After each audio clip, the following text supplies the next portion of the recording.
হাদিসের কথা কবু কি আর যাবে বৃথা, কাজে কাজে দেখতেছি সকল।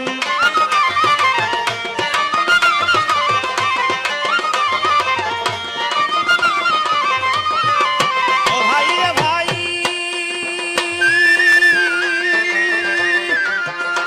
আমার নবীজির হাদিসের কথা কবু কি আর যাবে বৃথা, কাজে কাজে দেখতেছি সকল।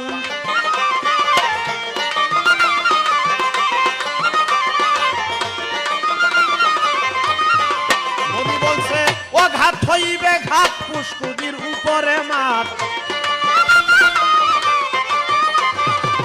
অঘাত হইবে ঘাট পুষ্কুনির উপরে মাঠ, নদীর উপর চালাই বাই সাইকেল, আইলো ভোর কলিরা মন, ইমান আলী চইলা গেল মতলে বালু কল।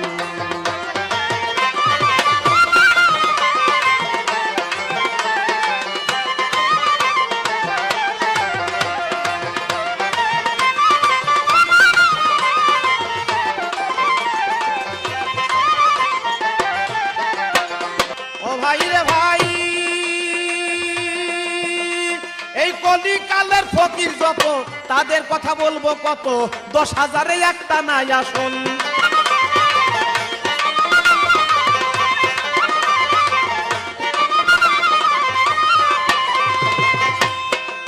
ও ভাই রে ভাই, এই কলিকালের ফকির যত, তাদের কথা বলবো কত, 10,000-এ একটাও নাই আসল।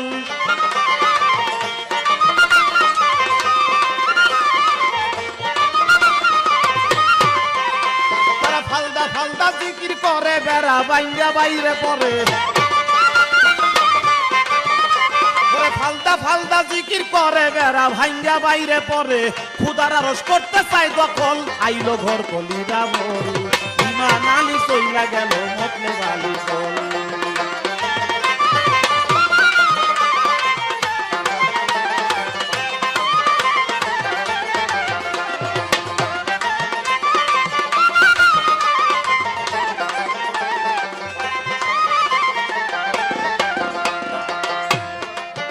ভাই রে ভাই,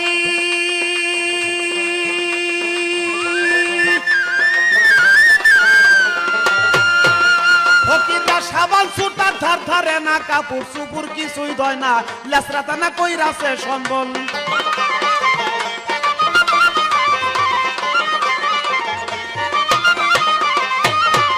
ও ভাই রে ভাই,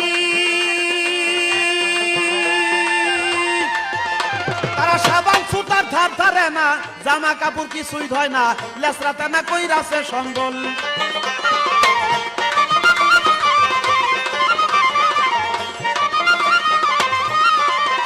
তাদের দেখতে দেখাই ঝইরা শকুন, গায়ে ভরা চামড়া উকুন, দেখতে যেমন ঝইরা শকুন, গায়ে ভরা চামড়া উকুন, উকুনে খুন খাইলো সকল, আইলো ঘর কলিরা মোর, ইমান আলী চইলা গেল মতলে বালু কল।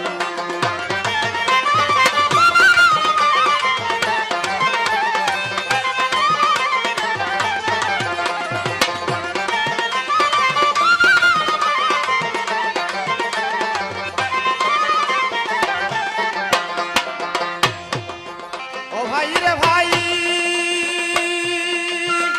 আজকাল যে সব জায়গায় খেতি করে, ডরে যায় নাই দিন দুপুরে, ওরে আসিল সব বাগাইয়া জঙ্গল।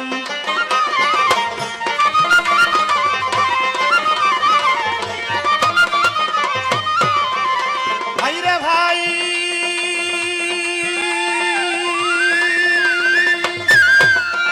আজকাল যে সব জায়গায় খেতি করে, ডরে যায় নাই দিন দুপুরে, আসিল সব বাগাইয়া জঙ্গল।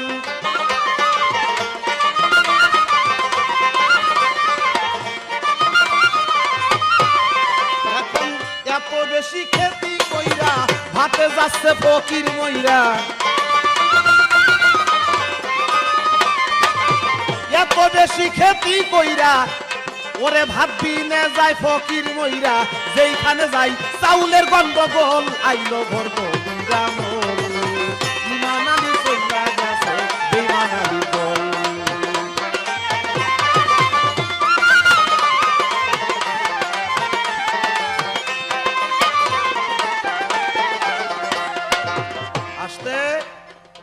আজকের পালা শরীয়ত এবং মারফত, সর্বপ্রথম পালা আমার। তাই আমার প্রতিপক্ষ শিল্পীর কাছে আমি জানতে চাবো, ফকির সাহেব আপনি বলেন তো, শরীয়ত, তরিকত, হাকিকত, মারফত, এই চারটা পথ আমার রসুল থেকে আসছে, আমরা এটা বিশ্বাস করি। তারপরেও মারফত একটা ভিন্ন প্রেক্ষাপট।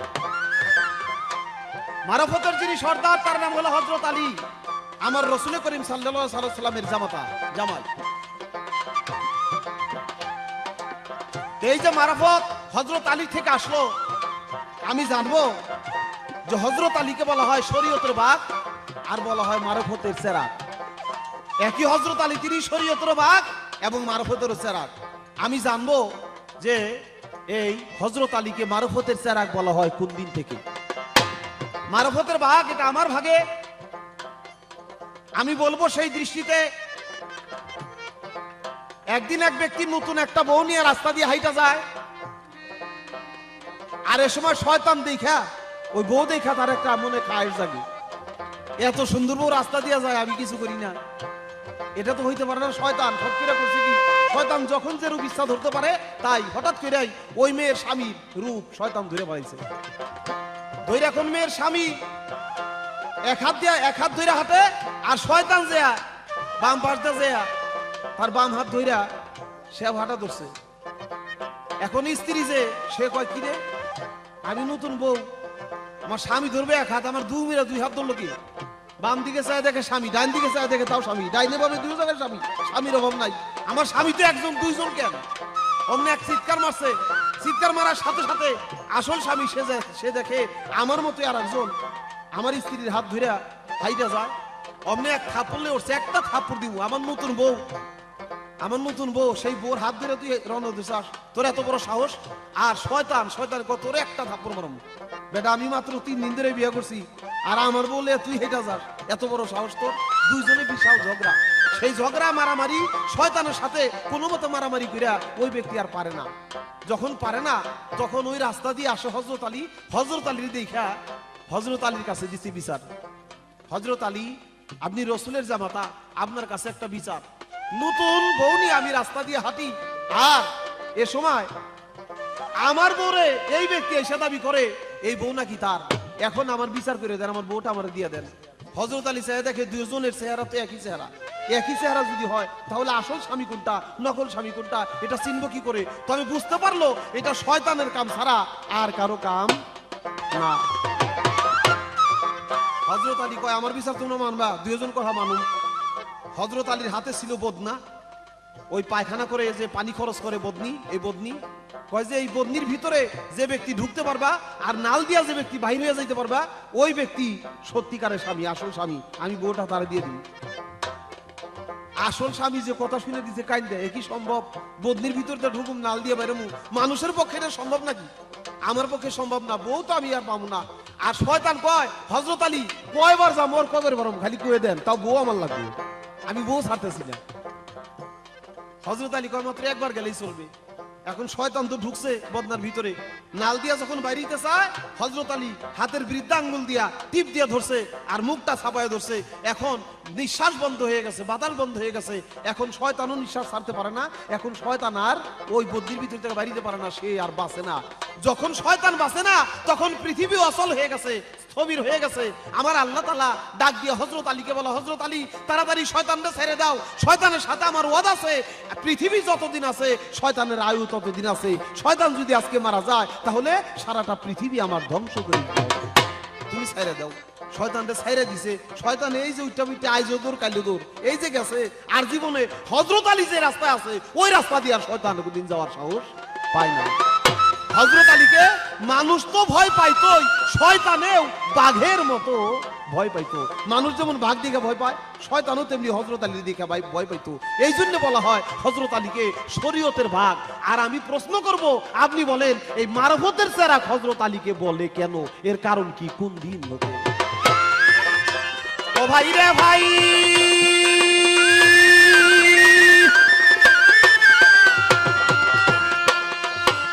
আমার নবীজির হাদিসের কথা কবু কি আর যাবে বৃথা, কাজে কাজে দেখতেছি সকল।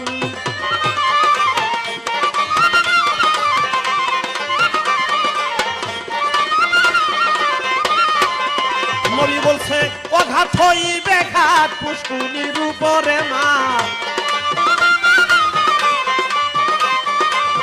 অঘাত হইবে ঘাট পুষ্কুনির উপরে মাছ, নদীর উপর চালাইবাই সাইকেল আইল ঘর কলিরামল।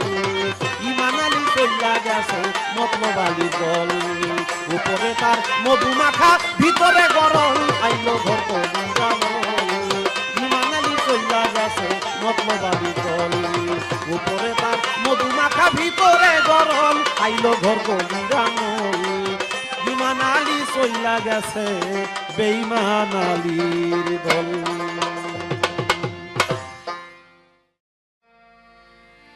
আউযু বিল্লাহি মিনাশ শাইতানির রাজিম।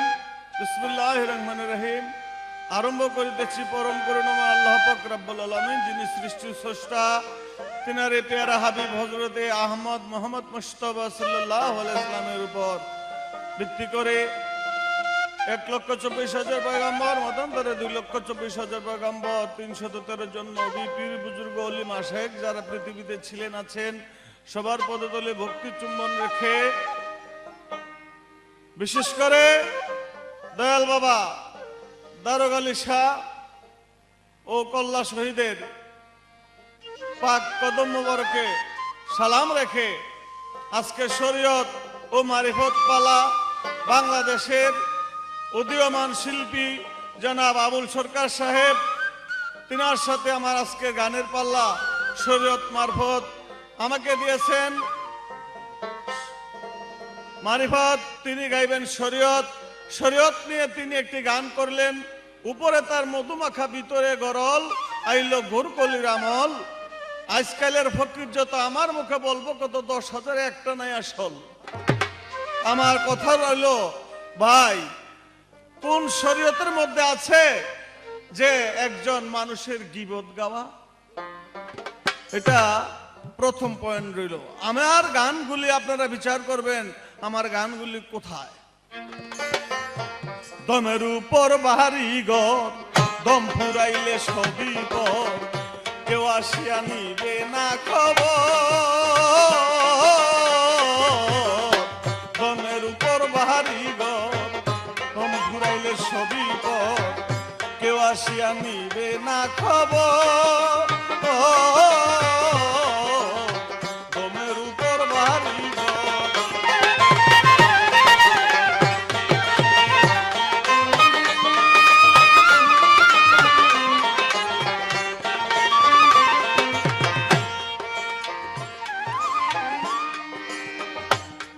হায় 12 আঙ্গুল ভিতরে বাহিরে চলে দম, ভালো মন্দ কর্ম গুণে হইয়া যায় বেশ কম। 12 আঙ্গুল ভিতরে বাহিরে চলে দম, ভালো মন্দ কর্ম গুণে হইয়া যায় বেশ কম। দুয়ে মিলে মানব জীবন,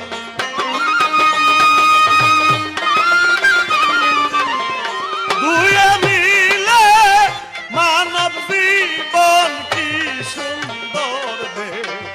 হায় রে হায় হায় কি সুন্দর দে। হায় রে দমের উপর বাহারি ঘর, দম ফুরাইলে সবই পর, কেউ আসিয়া নিবে না খবর। দমের উপর বাহারি ঘর।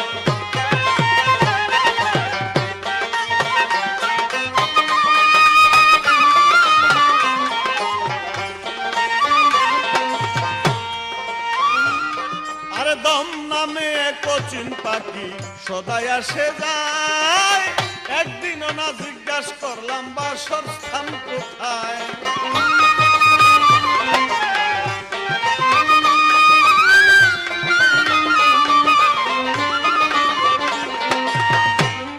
হায় দম নামে কচিন পাখি সদাই আসে যায়, একদিনও না জিজ্ঞাসা করলাম বাসর স্থান কোথায়।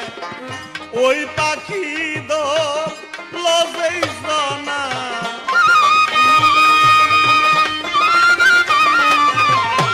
ওই পাখি দল সে যেই জনা হইয়াছে মররে ববে হইয়া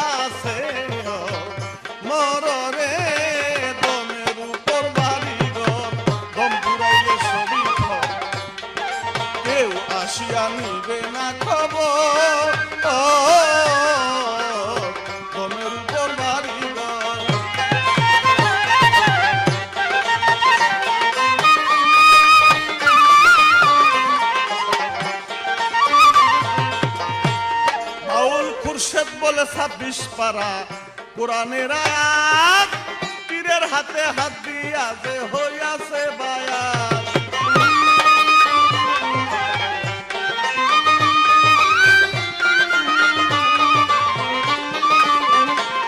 বাউল খুরশেদ বলে 26 পারা কোরআনের আয়াত, পীরের হাতে হাত দিয়া যে হইয়াছে বায়াত।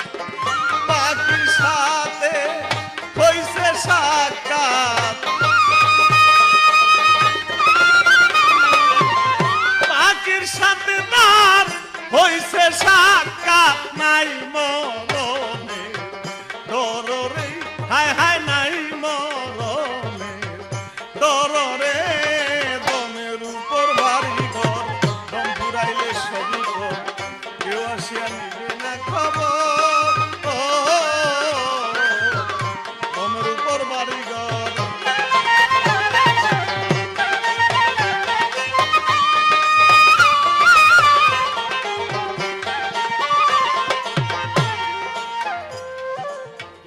আগুন লাগিল আগুন নিবাই কেমন করে,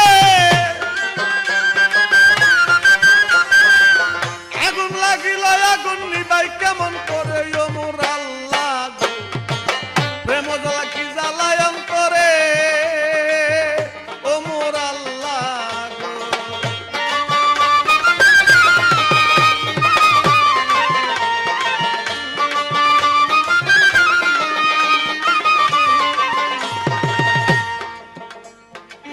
বসরা শহরে ছিল পাগল এক রাবিয়া, কান্দে আগুন আগুন কইয়া। ওরে বসরা শহরে ছিল পাগল এক রাবিয়া, কান্দে একদিন আগুন আগুন কইয়া। আরে রাবিয়ার কান্দনে মানুষ দিল চমকিয়া, রাবিয়ার কান্দনে মানুষ দিল চমকিয়া। ও মোর আল্লাহ গো, প্রেম জ্বালা কি জ্বালায়ন করে।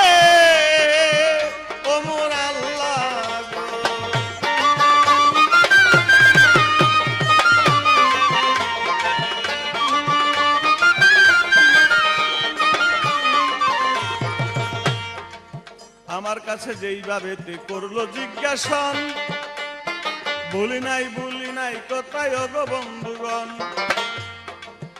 আপনারা সবাই যদি থাকেন একটু চুপ, আমরা দুইজনে মিলে গাইতে পারি খুব। আপনারা যদি বাজান করেন গন্ডগোল, আমাদের কবিত্বেতে হইতে পারে ভুল।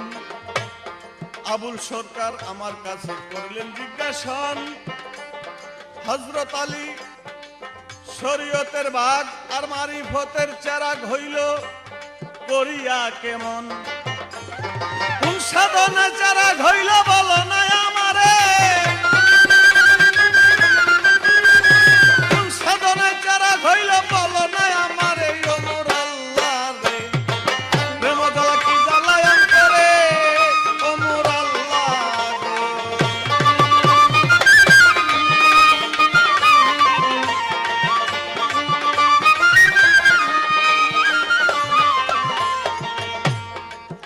আমার হুজুর পাক সাল্লাল্লাহু আলাইহি সাল্লাম আবু বকর সিদ্দিক, উসমান গনি, ওমর ফারুক, হযরত আলী চার আসহাবকে ডেকে বললেন, তোমরা সবাই শরীয়ত তরিকত হাকিকত দেখেছ, মারিফত কেউ দেখবে? মারিফত কেউ দেখার স্বাদ আছে?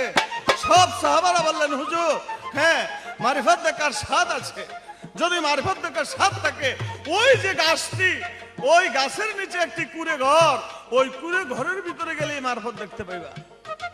আবু বকর সিদ্দিক গেলেন, গিয়ে দেখলেন একটা বৃদ্ধ কঙ্কাল বডি শুয়ে রয়েছে, তার চোখের মধ্যে কেতুরে ভরা। আবু বকর সিদ্দিক এইনি মারফত, দরকার নাই মারিফতের। কিসের মারফত এখানে? নরকঙ্কাল, চোখের মধ্যে কেতুরে ভরা এক বৃদ্ধ শুয়ে রয়েছে, এটা কিসের মারফত? চলে আসলেন, উসমান গনি গেলেন, উসমান গনি গিয়ে তাই দেখলেন একজন নরকঙ্কাল বৃদ্ধ লোক ওই ঘরের মধ্যে বসে আল্লাহ আল্লাহ করে, তার দুইটা চোখ কেতুরে ভরা। উসমান গনিকে এইনি মারিফত, ধর ওমর ফারুক তাই করলেন। এইভাবে তিন সাহাবা ফেরত আসলেন। 4 নম্বরে শেরে আলী আলী কারিমুল্লাহ ওয়াজহু তিনি বললেন, তিনজন ফেরত আসলেন, এখানে নিশ্চয়ই কোনো মর্তবা আছে, আমি দেখব। আলী গেলেন, গিয়ে দেখলেন একটা নরকঙ্কাল শুয়ে আল্লাহ আল্লাহ করে। হযরত আলী বলে, হে বৃদ্ধ, তুমি কে? কয়, বাবারে, আমি একজন গরিব মানুষ, অসহায় মানুষ, আমার শরীরে শক্তি নাই, আমার চোখ দুইটা কেতুরে ভরে আছে। কয়, তুমি কে? কয়, আমি হযরত আলী, নবীর জামাই। নবীর জামাই হযরত আলী। বাবা, তোমার দেখার বড় সাধ ছিল, কিভাবে দেখতে পাইবা? বাবা, আমার চোখ দুইটা অন্ধ, কেতুরে খাইতে রয়েছে, কেতুর গুলি যদি পরিষ্কার করে দিতে তাইলে আমি তোমারে দেখতাম। হযরত আলী কয়, মারফত করার জন্য এসেছি, মারফত দেখার জন্য এসেছি, দেখি কেতুর গুলি সাফ কইরা, হাত দিয়ে কেতুর গুলি সাফ করে। আর বৃদ্ধা বলে, বাবা, আমার প্রাণ বাহির হয়ে যায়, তোমার মধ্যে এর চেয়ে কোন নরম বস্তু আছে কিনা যেটা দিয়া পরিষ্কার করলে আমি টের পাবো না। হযরত আলী গায়ের জামা দিয়ে আস্তে আস্তে কেতুগুলি পরিষ্কার করতে লাগলেন। বৃদ্ধা কয়, বাবা, আমার প্রাণ বাহির হয়ে যায়, এর চেয়ে নরম বস্তু তোমার দেহের মধ্যে কোনো কিছু থাকলে ওই নরম বস্তু দিয়ে আমার কেতুরগুলি সাফ করে দাও। হযরত আলী বললেন, শুনেছি হাদিস রাসূলের মুখে যে হিংসা নিন্দা বর্জন না করলে মারফতের দিশা পাওয়া যায় না, তাই হিংসা নিন্দা সম্পূর্ণ বর্জন করলাম আজকে। এই বৃদ্ধার চোখগুলি আমি জিহ্বা দিয়ে পরিষ্কার করে দেব। বলেন সুবহানাল্লাহ। জিহ্বা দিয়ে চাটতে চাটতে হযরত আলী এমন একটা সুঘ্রাণ পাইলেন, মেওয়ার মতো লাগলেন। চাটতে চাটতে চাটতে চাটতে জিহ্বা দিয়ে চাটতে চাটতে সম্পূর্ণ কেতুরগুলি খেয়ে ফেললেন। কেতুরগুলি খেয়ে ফেললেন, চোখ পরিষ্কার হলেন। চোখ দুইটা যখন পরিষ্কার হলেন, স্বয়ং হুজুর পাক সাল্লাল্লাহু আলাইহি সাল্লাম আলীর বুকের মধ্যে জড়ায় ধরলেন। বাবা, আমি নবী, আমি রাসূল, আমি বৃদ্ধ সেজেছিলাম, আমি ওই চোখের মধ্যে কেতুর সাজিয়ে তোমাকে পরীক্ষা করলাম, তোমার মধ্যে হিংসা নিন্দা কতটুক আছে কিনা পরীক্ষা করলাম। যাও, আজ হইতে তুমি শরীয়তের ভাগ আর মারিফতের চারাক উপাধি দিয়ে দিলাম। আমার প্রতিপক্ষ শিল্পী আবুল সরকার যে প্রশ্ন করেছিলেন, আশা করি মারফত তত্ত্ব অনুসারে সেই জবাব ইনশাল্লাহ দেওয়ার চেষ্টা করলাম সত্য অনুযায়ী। এইবার আমি জিজ্ঞাসা করি আলেমের দ্বারে, এইবার আমি জিজ্ঞাসা করি আবুল সরকার, ওমর আল্লাহ প্রেম জ্বালা কি জ্বালায় অন্তরে, ওমর আল্লাহ গো।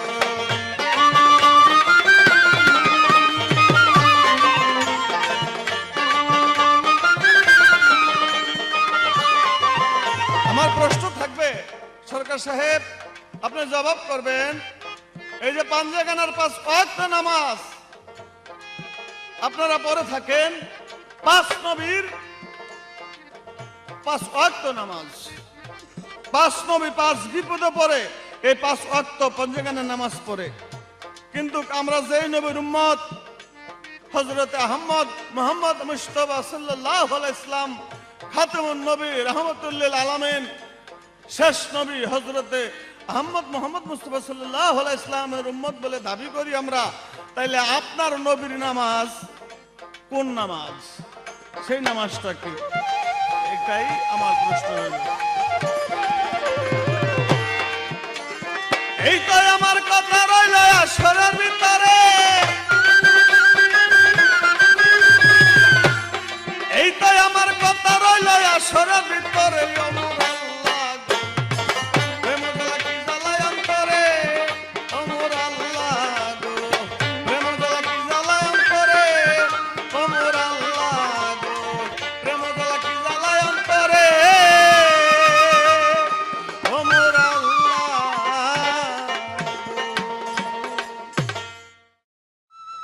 ধন্যবাদ জনাব ফারুক সরকার।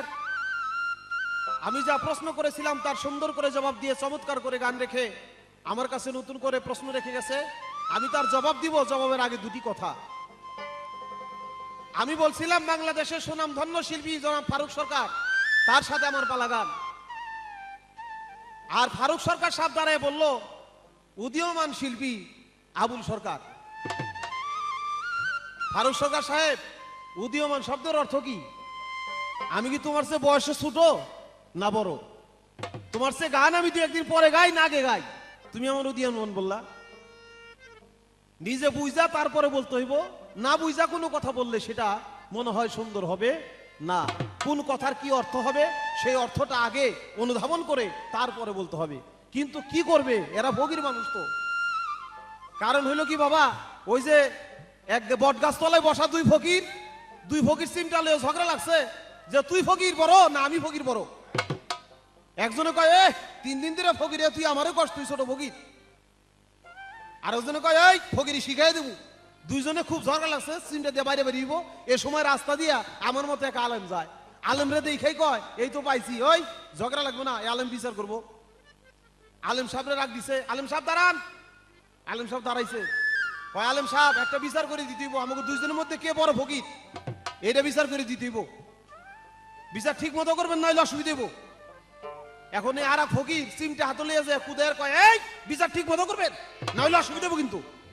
এখন ওই ফকির ওই আলেম সব চিন্তা করে, যদি কই এই ফকির বড় তাহলে ওই ফকিরের সিমটার বাড়ি আমার খাওয়ান লাগবো, আর যদি কই ওই ফকির বড় তাহলে এই ফকিরের সিমটার বাড়ি আমার খাওয়ান লাগবো।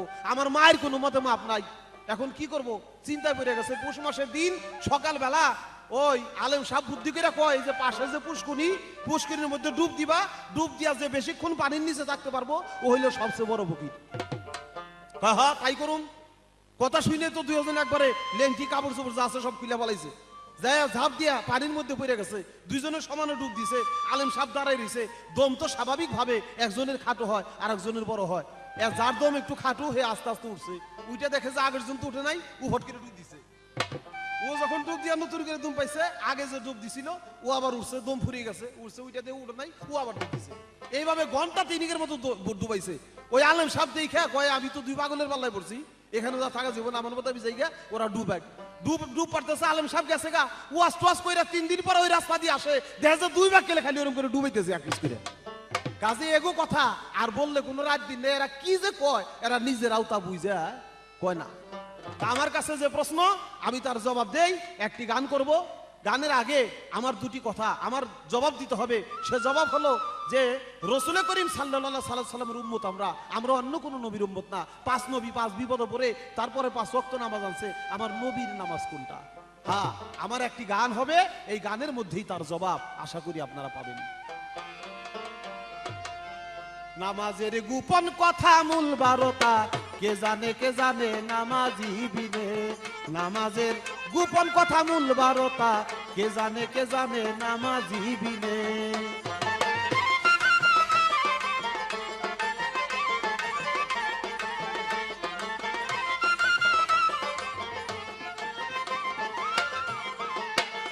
হবে মুমিন বান্দার নামাজ আসল গো,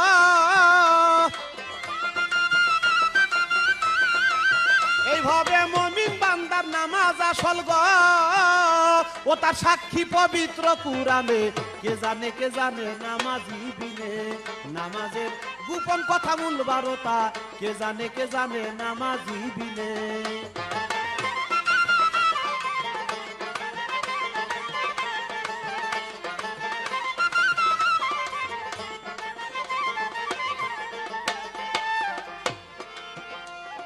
নামাজ হলো অমূল্য ধয়ন, ওরে মুমিন হলে পরে নামাজ মনেরই মতন যেমন। নামাজ হলো অমূল্য ধয়ন, ওরে মুমিন হলে পরে নামাজ মনেরই মতন। ওই নামাজ আদায় করলো সফি আদম গো, ওই নামাজ আদায় করলো সফি আদম গো, কারণ সে অপরাধী হয় গন্ধমে, কে জানে নামাজি বিনে। নামাজের গোপন কথা মূল 12টা, কে জানে নামাজি বিনে।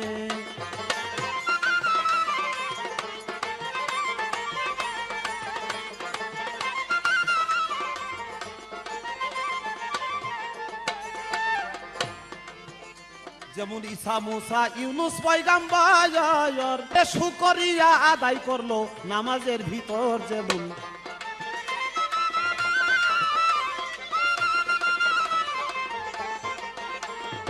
ঈসা মুসা ইউনুস পয়গাম্বর ওরে শুকরিয়া আদায় করলো নামাজের ভিতর, ওরে ইব্রাহিম পড়িল নামাজ গো, আরে নবী ইব্রাহিম পড়িল নামাজ গো, ওরে তারে ছুইল না কঠিন আগুনে, কে জানে নামাজি বিনে, নামাজের গোপন কথা মূল বারতা, কে জানে নামাজি বিনে।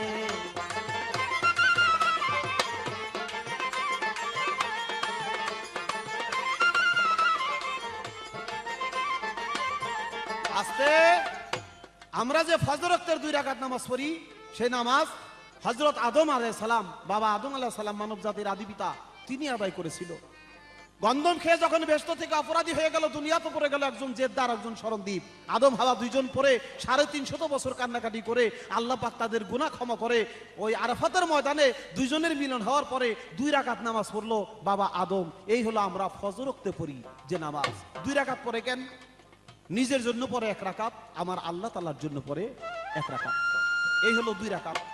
ফজরের পর আসলো জোহরত্ব পরে ইব্রাহিম নবীকে যখন অগ্নিকুণ্ডের মধ্যে নিক্ষেপ করে আল্লাহ পাক, ওই অগ্নিকুণ্ডের ভিতরে ইব্রাহিম নবীর জন্য একটা বেহেশতের বাগান বানিয়ে দেয়, বেহেশতের ফুল বিছানা বানিয়ে দেয়। সেখানে থেকে সে আগুনে তাকে স্পর্শ করে না। এত বড় বিপদ থেকে উদ্ধার হয়েছে, তাই তিনি পড়লো 4 রাকাত নামাজ। 4 রাকাত কেন? আল্লাহর জন্য 1 রাকাত, নিজের জন্য 1 রাকাত, বাবার জন্য 1 রাকাত, আর মায়ের জন্য হলো 1 রাকাত। এই 4 রাকাত আমরা যা জোহরত্ব পড়ি। আসরত্ব আসলো, ইউনুস নবীকে মাছে গিলে ফেলছিল। 40 দিন পর্যন্ত মাছের ভিতরে থেকে আল্লাহ পাকের বিশেষ কুদরতের বলে মাছের ভিতরে 40 দিন থাকার পরেও মাছ তাকে হজম করতে পারে নাই। ওই অবশেষে বালুর চরের মধ্যে উগরায় দিছে। এত বড় বিপদ থেকে আল্লাহ পাক তাকে উদ্ধার করছে বিধায় ইউনুস নবী 4 রাকাত নামাজ পড়লো। নিজের জন্য 1 রাকাত, মায়ের জন্য 1 রাকাত, বাবার জন্য 1 রাকাত, আর খোদার জন্য 1 রাকাত। আসলো ঈসা নবীকে আল্লাহ পাক জন্মলগ্নে বাবা ছাড়া তাকে আল্লাহ পাক দুনিয়াতে পাঠাইছে শুধু মায়ের উসিলায়। এই যে এত বড় অপবাদ যে মা বাবা ছাড়া জন্ম নিছে, এত বড় অপবাদ থেকে আল্লাহ পাক তাকে মুক্তি দিয়েছিল।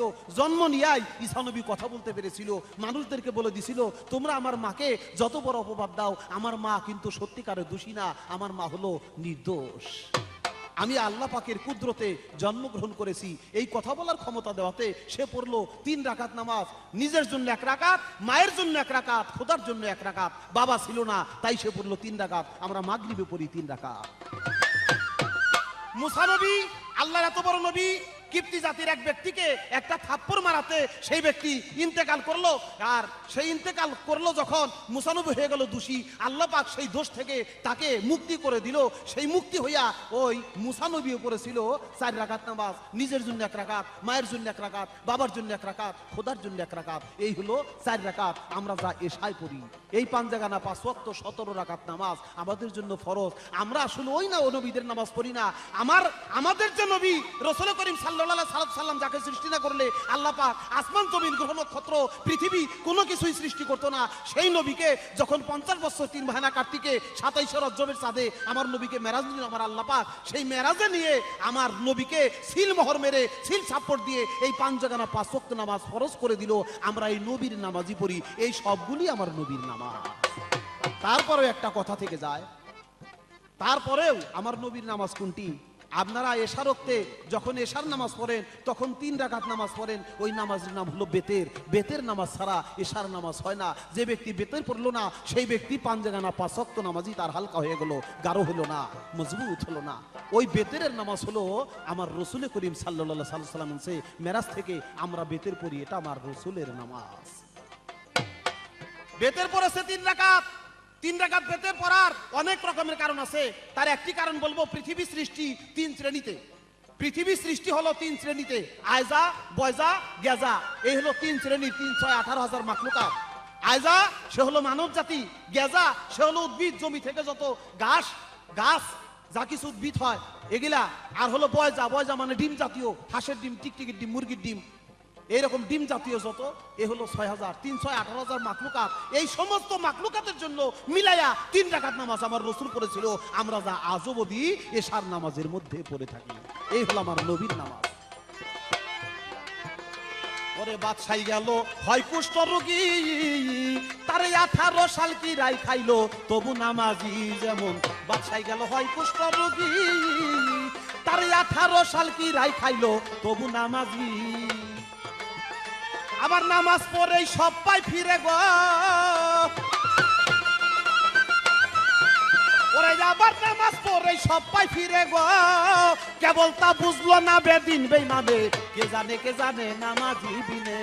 নামাজের গোপন কথা মূল বারতা, কে জানে নামাজি বিনে।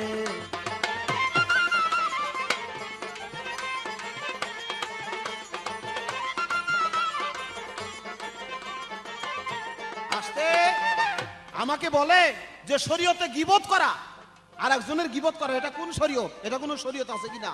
না, গীবত করা কোনো শরীয়ত নাই। তবে একটা কথা কি বুঝতে হবে, গীবত কাকে বলে।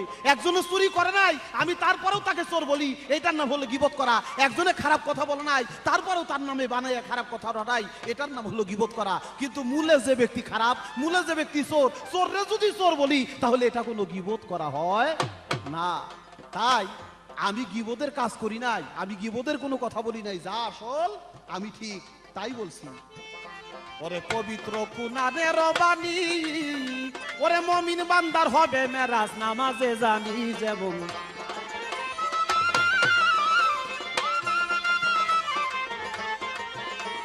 পবিত্র কুরআনের বাণী, ওরে মুমিন বান্দার হবে মেরাজ নামাজে জানি। রচনায় মানিকগঞ্জের আবুল আমি গো,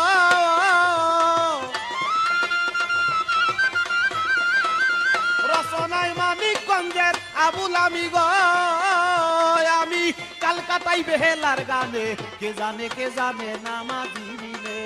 নামাজের গোপন কথা মূল বারতা, কে জানে নামাজি বিনে। নামাজের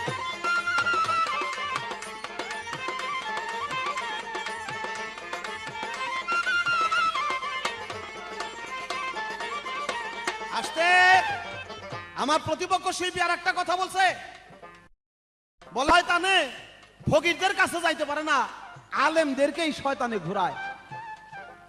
ও ফকির সাহেব, আলেম শব্দের অর্থ কি তা কি জানো? আলেম শব্দের অর্থ হইল জ্ঞানী। যেই ব্যক্তি জ্ঞানী সেই ব্যক্তিকে আলেম বলা হয়। শুধু আরবি লেখাপড়া করলেই তার আলেম বলা হয় তা কিন্তু না। ফকিরের মধ্যে আলেম নাই? এই মিয়া, ফকিরের মধ্যে জ্ঞানী লোক নাই? যদি জ্ঞানী লোক থাকে তাহলে যে ব্যক্তি জ্ঞানী সেই ব্যক্তি তো আলেম। শয়তানে যদি আলেমদেরকে ঘুরায় তাহলে তো ফকিরদেরও ঘুরায়। অর্থাৎ জ্ঞানী যে ব্যক্তি সেই ব্যক্তি যদি আলেম হয়, আর শয়তানে যদি আলেমরে ঘুরায় তাহলে তো ফকিররেও ঘুরায়। আসল কথা এটা না। জ্ঞানী লোককে অর্থাৎ আলেমকে কখনো শয়তানে ওয়াসওয়াসা দিতে পারে না। যদি কারো কাছে যায় শয়তান, তাহলে শয়তান নিজেই সেখানে যাইয়া আবার ভীত হইয়া ফিরে আসে, তার কোনো উপায়ান্তর থাকে না। শয়তান কখনো আলেমদের কাছে যাইতে পারে না, জালেম যারা কেবল তাদের কাছে যাইতে পারে। একটা গান শুনলাম, দমের উপর বাড়ি ঘর, দম ফুরাইলে সবই পর। তো দমের উপর যখন গান সে করছে, আমি এখান থেকেই তার কাছে প্রশ্ন রাখবো, আপনি বলেন তো, মানব দেহের ভিতরে 24 আঙ্গুল দম, 24 আঙ্গুল দমের মধ্যে 12 আঙ্গুল হলো ভিতরে আর 12 আঙ্গুল হলো বাহিরে। এই বাহিরের যে 12 আঙ্গুল দম, সাধকেরা সাধনার বলে এই দমকে কন্ট্রোল করে আয় টানতে 1 আঙ্গুল 2 আঙ্গুল 3 আঙ্গুল 4 আঙ্গুল এইভাবে কমাইতে পুরা 12 আঙ্গুল দম সে খাইয়া ফেলে, হজম করে ফেলে। তখন সে আল্লাহর জাতের সাথে লয় হইতে পারে, তার ইচ্ছার উপর মরণ বাসর হয়ে যায়। আমি তাই জানবো যে একবার আপনি বলেন, এই 12 আঙ্গুল দমের 1 আঙ্গুল কমাইলে কি হয়, 2 আঙ্গুল কমাইলে কি হয়, 3 আঙ্গুল কমাইলে কি হয়, 4 আঙ্গুল কমাইলে কি হয়, 5 আঙ্গুল কমাইলে কি হয়। এইভাবে 12 আঙ্গুল দম যে ব্যক্তি কমাইতে পারে, ওই ব্যক্তির অবস্থান কি হয়, সেই ব্যক্তিকে কি বলে, তার নামটা কি? পবিত্র কুরআনের বাণী, ওরে মুমিন বান্দার হবে মেরাজ নামাজে জানি। রচনায় মানিকগঞ্জের আবুল আমি গো,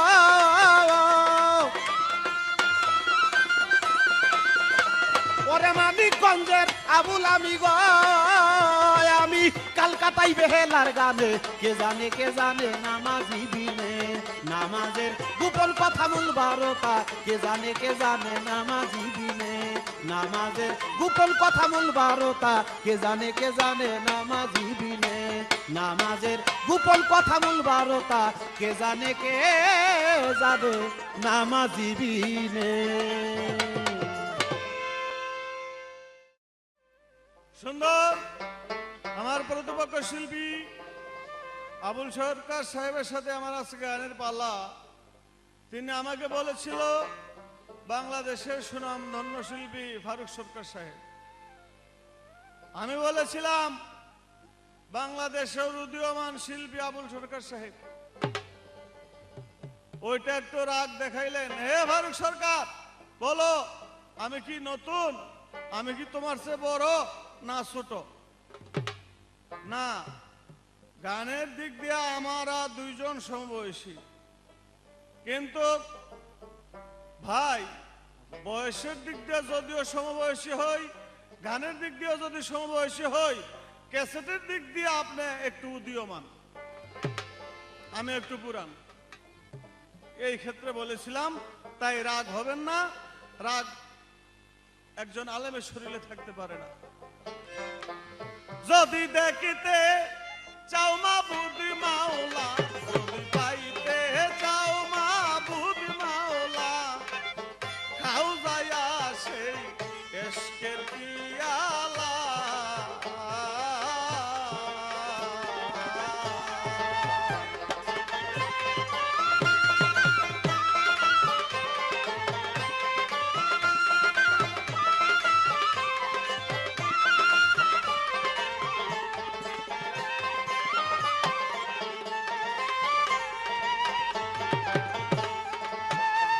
যদি আয়নার মতো হইতে চাও আয়না, আগে করো রে পীরের বদনা।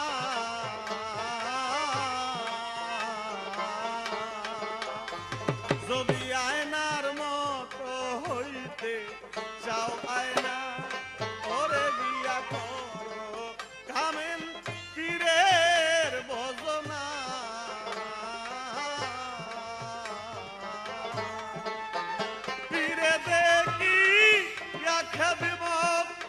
খাওয়াইবে মরণের ঔষধ,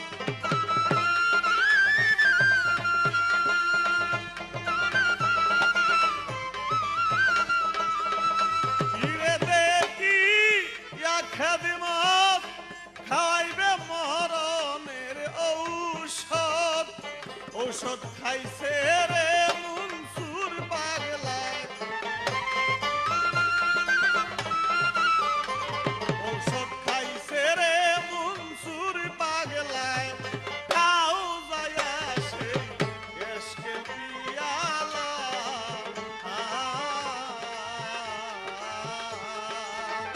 যদি দেখতে চাও মাবুদ মাওলা রে, যদি পাইতে চাও মাবুদ মাওলা, খাও যায়া সেই এশকের পিয়ালা।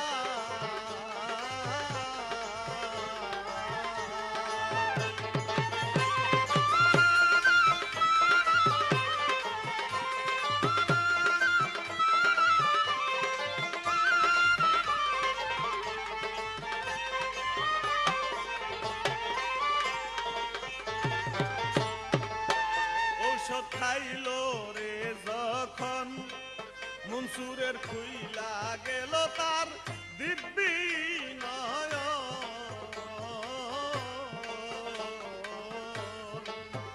ঔষধ খাইল রে যখন মনসুরের খুইলা গেল তার জ্ঞানের নয়ন।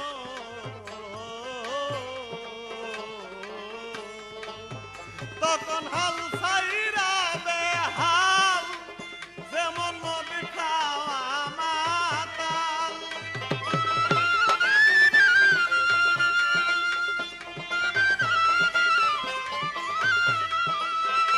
ও সে হাল ছাইরা বেহাল, যেমন নদী খাওয়া মাতাল।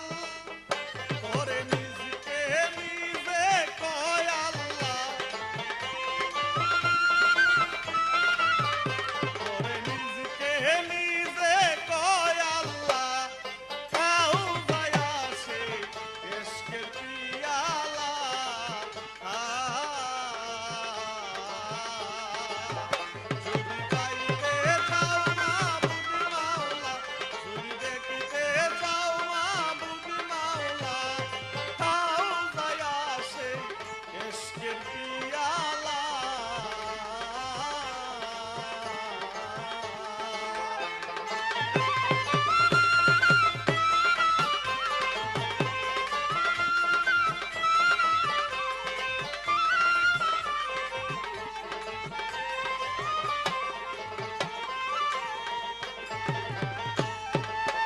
ওরে তাই দেখা কয় সরার কাজী মনসুর তুই তো বেটা বড় পাজি।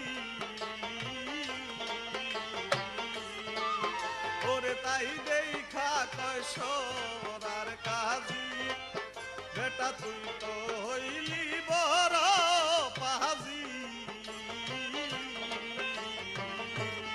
মনসুরে চামড়া কাটিয়া মাংস দিল জ্বালাইয়া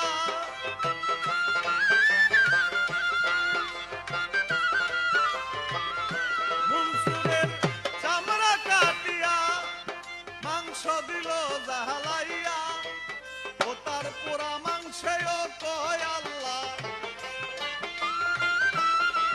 ও তার পোড়া মাংসেও কয় আল্লাহ কাউ গায়া সেই এসকের পিয়ালা।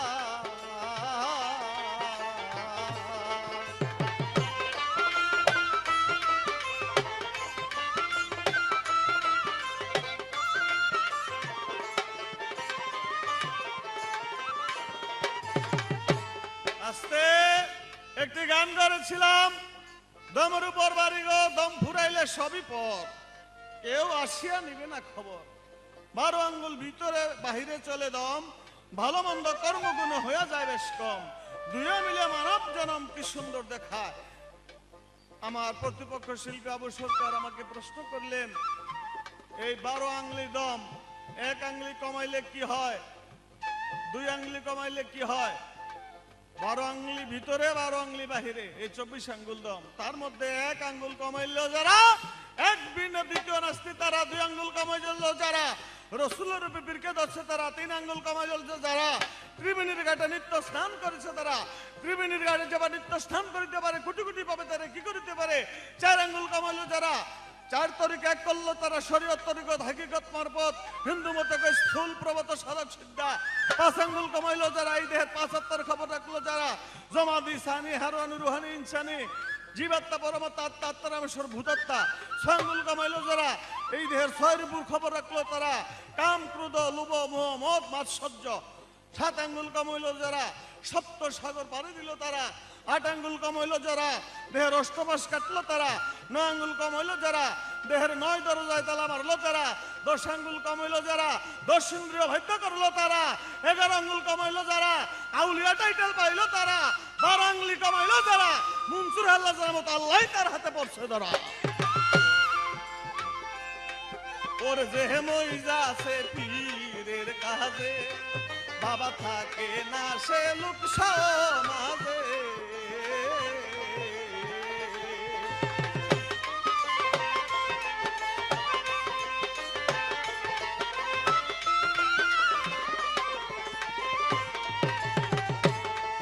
ওর যে মইজা আছে পীরের কাজে, বাবা থাকে না আর লোক সমাজে। কোথায় দিন গহের কয় ফুরসতের সময় বইয়া যায়।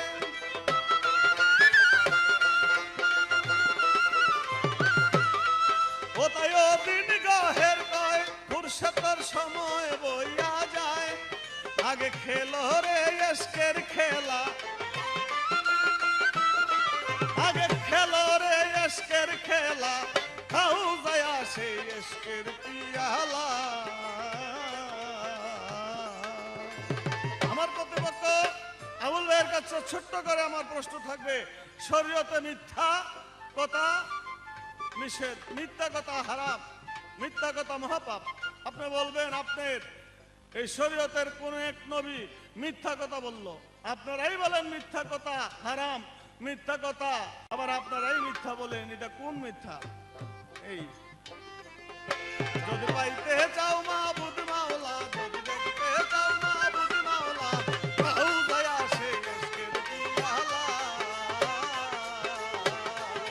যদি দেখতে চাও মাবুদ মাওলা, যদি পাইতে চাও মাবুদ মাওলা, কাউ যায় আসে এসকের ধন্যবাদ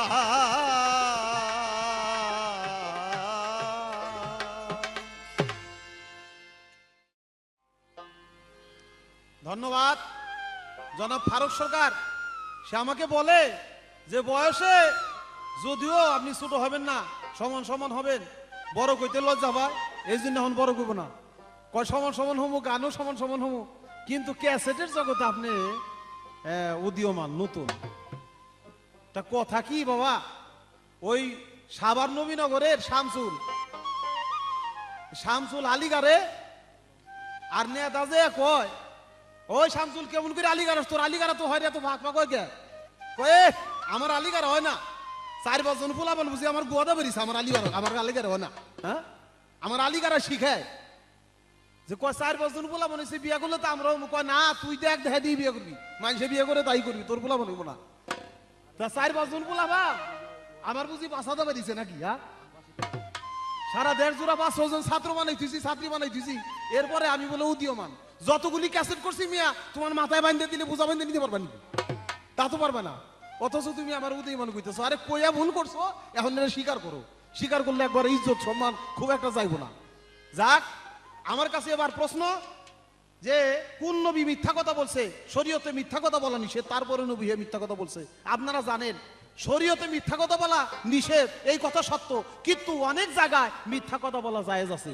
যুদ্ধের ময়দানে মিথ্যা বলা এটা শরীয়তে জায়েজ আছে, বুখারী শরীফ হাদিসের কথা। শুধু যুদ্ধের ময়দানে না, দুইজনের ঝগড়া মিটাইতে একটা মিথ্যার আশ্রয় নিয়েও যদি ঝগড়া কোন্দল মিটানো যায়, সেখানেও একটা মিথ্যা কথা বললে অবশ্যই অবশ্যই জায়েজ হবে। আর একজন ব্যক্তির মান সম্মান বাঁচানোর জন্য যদি সম্মানিত ব্যক্তিকে সম্মানার্থে যদি তার একটা মিথ্যা দিয়া তারে বাঁচানো যায় অপমান থেকে, তাহলে সেখানেও মিথ্যা বলা জায়েজ আছে। তাই মিথ্যা কথা বলা নিষেধ, সব জায়গায় যে নিষেধ তা না, এটা হাদিসের মর্তবা ভেদ আগে বুঝতে হবে। তবে ইব্রাহিম খলিলের কথা আমার কাছে জিজ্ঞাসা করছে, সে বলছিল মিথ্যা কথা, আসলে সে মিথ্যা কথা বলে নাই। কেন? যখন বিবি সারাকে নিয়া ইব্রাহিম খলিল আসে, তখন ফেরাউন বাদশাহ তাকে ধরলো যে আমার সাথে বাসর করতে হবে, যদি শুনে যে স্ত্রী ইব্রাহিম নবীর স্ত্রী, তাহলে তার সাথে বাসর করতে হবে। এর তো তখনকার নিয়ম ছিল যে যে কোনো ব্যক্তি নতুন বিয়ে করলে তার বউর সাথে সে বাসর ঘর করবে না, ওই এলাকার বাদশাহ জুলুমবাজ সে বাসর ঘর করবে। এই জন্য ইব্রাহিম খলিল বলছিল যে সে আমার বোন লাগে। আসলে মুসলমান আর এক মুসলমানের ভাই, আর মুসলমান কোনো মেয়ে হইলে আর এক মুসলমানের বোন হয়ে যায়, তাই সে মিথ্যা কথা বলে নাই। যে স্ত্রী যদিও তারপরেও দিনী ভাই এবং বোন, মিথ্যা বলে নাই। ইব্রাহিম খলিল বলেছিল বিবি হাজেরাকে পরবর্তীতে যে তোমার ছেলেকে ইসমাইলকে সাজায়া দাও, আমি আল্লাহর রাস্তে, আমি আল্লাহর দাওয়াত খাইতে যাব। এটাও মিথ্যা কথা ছিল না, কুরবানি করতে যায়, এটা আল্লাহর তরফ থেকে মহা দাওয়াত ছিল, এই জন্য সে মিথ্যা কথা বলে নাই, এখানেও সত্য কথাই বলছে। তারপরে যখন ইব্রাহিম খলিল ওই মূর্তিগুলি যখন ভাঙে, তখন ইব্রাহিম খলিল বলছিল যে আমি তো জানি না কে ভাঙছে, মনে হয় বড় মূর্তিটা ওই ছোট ছোট মূর্তিগুলির সব ভাঙে বলাইছে। কারণ ইব্রাহিম খলিল ছোট ছোট মূর্তিগুলি সব ভাঙ্গা বড় মূর্তির কান্দে কুড়াল দিয়া তারপরে রাখছিল। যখন লোকজন এসে দেখে সব মূর্তি শেষ, ইব্রাহিম খলিলকে জিজ্ঞাসা করে যে কি তুমি মূর্তি ভাঙছো? কয় না আমি তো জানি না। কত ভাঙছে কে? কয় বড়টা মনে হয় গুতাগুতি লাইগা প্রসাদ লিয়া ঝগড়া লাইগা ছোটগুলি মেরে ফলাইছে। এখানে ইব্রাহিম খলিল মিথ্যা বলে নাই, তাদেরকে শিক্ষা দেওয়ার জন্য বলছে যে বড় মূর্তি ছোট মূর্তিকে ভাঙতে পারে না। তারা সবাই স্বীকার করলো মূর্তির কোনো চলা বলা ধরার ক্ষমতা নাই। তাই ইব্রাহিম খলিল বুঝাইছিল তাহলে তোমরা ওই মূর্তির ইবাদত করো কেন, যেই মূর্তি কোনোদিন নিজের উপকার পরের উপকার কোনো কিছু ক্ষতি সাধন কোনো কিছুই করতে পারে না, তাহলে তোমরা তার ইবাদত করো কেন? এই জন্য ইব্রাহিম খলিল মিথ্যা বলে নাই, ইব্রাহিম সত্যিই বলছে। ওরে মুশরিক হইতে মাগরিব শরীয়তের জয় শরীয়ত, সহজ কথা নয় শরীয়ত, সহজ কথা নয়।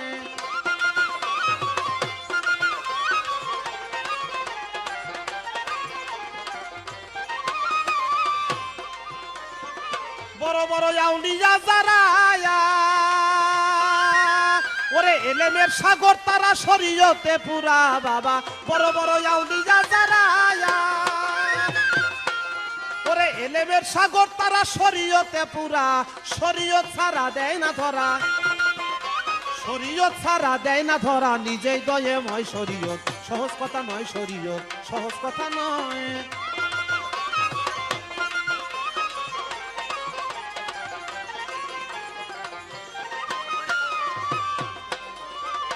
বড় পীর জিলানের জিলানি মাওলা যার কাছে রাখিয়াছিল মারফতের খনি বাবা বড় পীর জিলানের জিলানি মাওলা যার কাছে রাখিয়াছিল শরীয়তের খনি ওরে মায়ের গর্ভ হইতে তিনি ওরে মায়ের গর্ভ হইতে তিনি কুরআন পড়ে লয় শরীয়ত সহজ কথা নয় শরীয়ত সহজ কথা নয়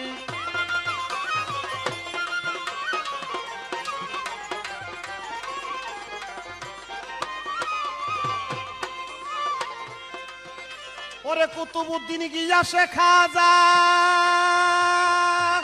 ওরে যেই ব্যক্তি পায়া ছিল শরীয়তের মজা বাবা কুতুবউদ্দিন গিয়াসে খাজা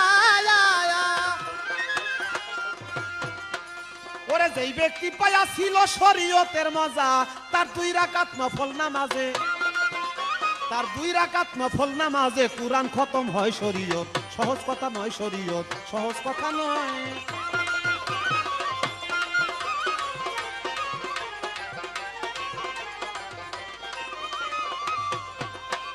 তবু 200 রাকাত পড়তো এক খারায় আজকে সেই নামাজকে মানতে চাই না এই ফকির বেটায় তিনি 200 রাকাত পড়তো এক খারায়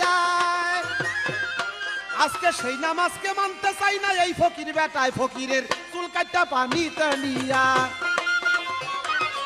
চুল কাটটা পানিতে নিয়া সুবাইতেই হয় শরীয়ত সহজ কথা নয় শরীয়ত সহজ কথা নয়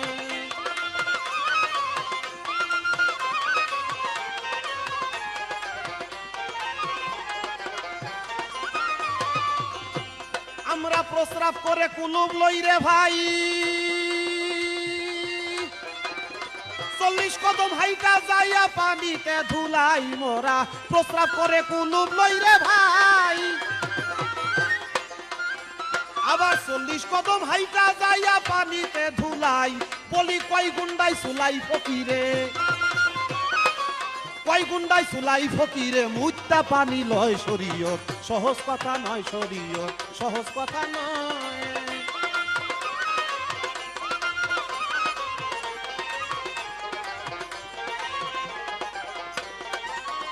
আসতে আমার প্রতিপক্ষ শিল্পীর কাছে আমি জানতে চাবো যে মনসুর আল্লাহ যে মরণ ঔষধ খাইলো আল্লাহর মস্ত বড় ওলি আল্লাহ হয়ে গেল ওই মনসুরকে যখন শুলে চড়ায় যখন তাকে মেরে ফেলবে তখন মনসুরকে কাজী জিজ্ঞাসা করছিল মনসুর মানুষের তো মৃত্যু মুখে শেষ একটা ইচ্ছা থাকে আশা থাকে কয় থাকে কয় তোমার কোনো আশা আছে না কয় আছে কয় তাহলে সেই আশাটা কি তুমি বলো আমি তোমার মনের আশা পূরণ করব তখন মনসুর তার মনের আশা বলছিল আমি খালি জানতে চাই মনসুরের শেষ ইচ্ছাটা কি ছিল এটা তুমি তো বলবা যে মনসুরের শেষ ইচ্ছাটা এই ছিল আর একটা কথা ওই মনসুর তার ভক্তদেরকে বলছিল রোজ হাসরে তোরা পাবি মাত্র 1 নেকি আর কাজী আমারে মারলো এই কাজীর দল বললো তারা পাইব 2টা করে নেকি আমার খালি জানা দরকার যে মনসুরের ভক্তরা পাইব 1 নেকি আর যারা কাজীর দলের তারা পাবে 2 নেকি এর মূলে কারণ কি ছিল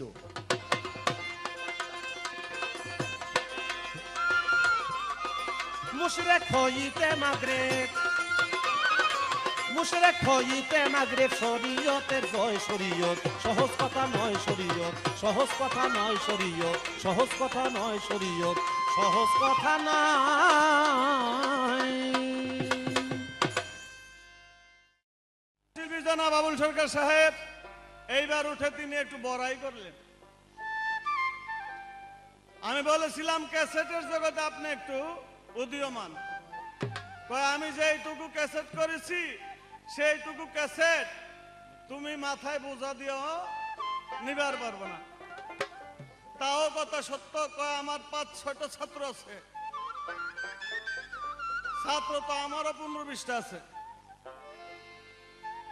তা আমি যে ক্যাসেট গুলি করছি আপনি সহ আপনার ছাত্র 5-7টা সহ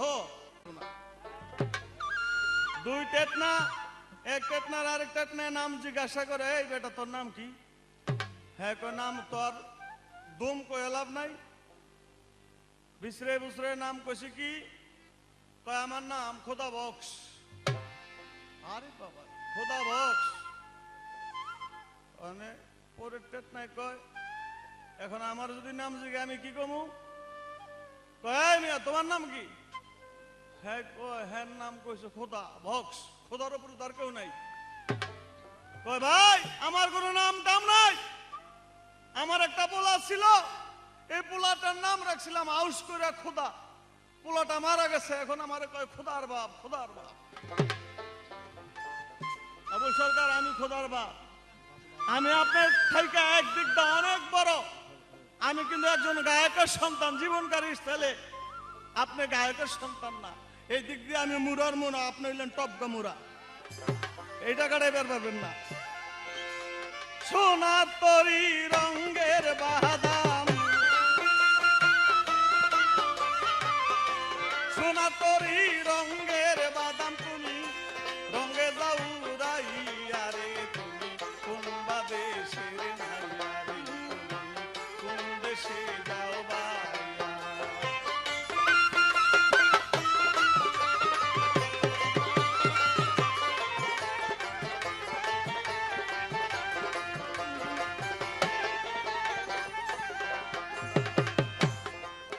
হায়রে তৃণ তক্তা নৌকা খানি রে,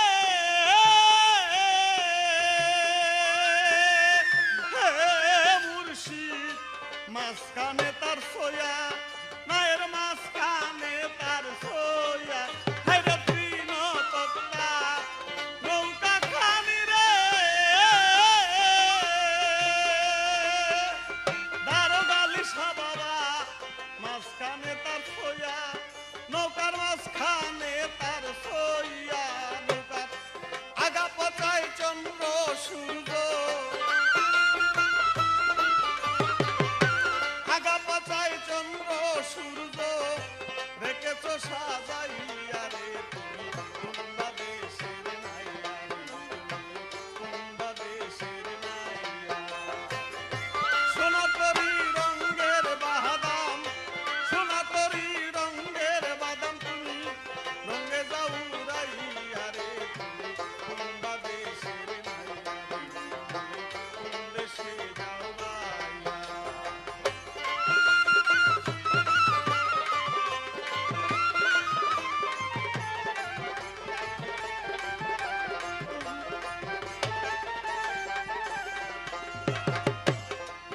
হায়রে পুবাইল্লা হাবা তাসের তরি রে,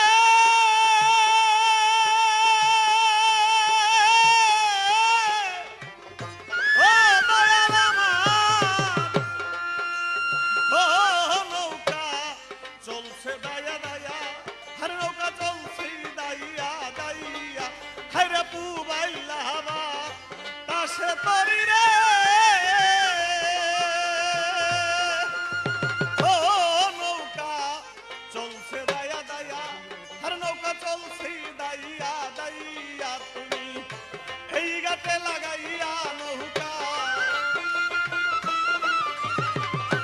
এই ঘাটে লাগাইয়া নৌকা, আমারে যাও লইয়া রে, কোন দেশের নাইয়া রে, কোন দেশে যাও গাইয়া। সোনা তরি রঙের বাদাম,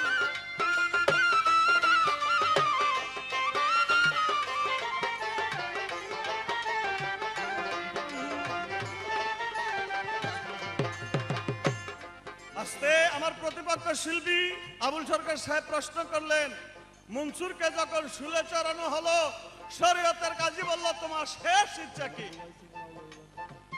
মনসুর হাল্লাস বলছিল, হে কাজী আমার শেষ ইচ্ছা হলো আমি 2 রাকাত নফল নামাজ পড়ব। যখন মনসুরের হাত কাটা হয়, এই হাত কাটার রক্ত দিয়া অজু বানায় 2 রাকাত নফল নামাজ, নফল ইবাদত করেছেন, মারফতের নামাজ পড়েছেন। মনসুর আল্লাহ তার ভক্তদেরকে বললেন, তোমাদের হাসুরের মাঠে হবে 1 নেকি, আর কাজীর দল যারা আমাকে মারলো তাদের হবে 2 নেকি। মনসুরের ভক্তরা বলল, হুজুর আমাদের 1 নেকি আর তাদের 2 নেকি। মনসুর বলল, তাদের 2 নেকি আর তোমাদের 1 নেকি, এই 2 নেকির চেয়ে আরো বেশি নেকি 1 নেকির মধ্যে আল্লাহ পাক সেদিন তোমাদেরকে দান করবেন। আশা করি এখানেই বলা কওয়া শেষ। ভুল ভ্রান্তি হলে মার্জন্য করবেন। মুর্শিদ তুমি আমি চলো যাই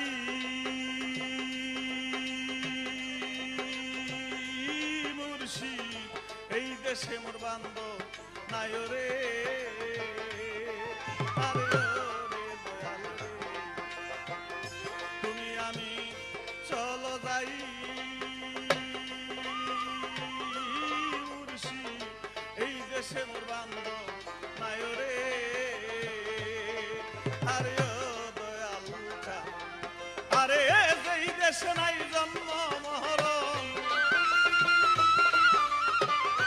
যেই দেশে নাই জন্ম মরণ, সেই দেশে যাও লইয়া রে